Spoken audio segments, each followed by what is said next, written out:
Dungeons & Dragons: Honor Among Thieves has lived up to the great reviews it received at South by Southwest, as it had a solid opening weekend of $71.5 million worldwide.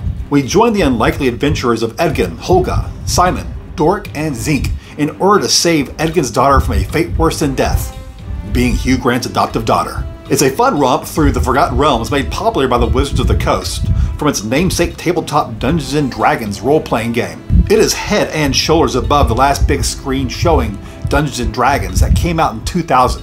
It attempted to take itself a little too seriously, which helped lead to its downfall and panning both critically and by general audiences. This is where Honor Among Thieves succeeds, as it veers away from the serious and is a fantastic combination of comedy and action, with great performances by the entire cast, and comedy standouts being both Chris Pine and Justice Smith. The movie isn't campy or goofy, but it is definitely fun and pays homage to its roots, both in the source material as well as the great D&D cartoon from the 80s, which I won't go into detail so you can enjoy that part for yourself. The practical effects and CGI are pretty solid, with fantastical creatures like the owlbear, the displacer beast, the mimic, and a rotund red dragon done very well. The environments and set pieces showed a good amount of detail and kept the characters and story well grounded. The movie is predictable if you're a fan of the genre, but don't take that as a slight against the movie, as the creators have done a great job of delivering the well-trod tropes and made a 2-hour movie that is not boring while giving a knowing wink to those who have played the games, and at the same time made it very accessible to those who know nothing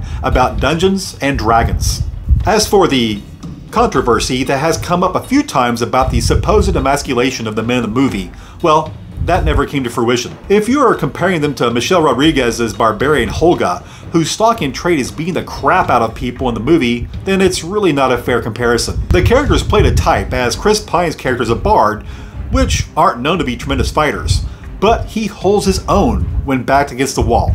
Justice's character is a young, self-doubting sorcerer, but eventually grows into his power by the third act. Ultimately, it's a charming, sometimes self-effacing, but thoroughly enjoyable film that I hope is the start of a series, as it deserves to be. Bite Size Geek gives Dungeons & Dragons: Honor Among Thieves 8 beholders out of 10. Consider giving us a thumbs up and subscribing to keep up with our pop culture content. Catch you next time.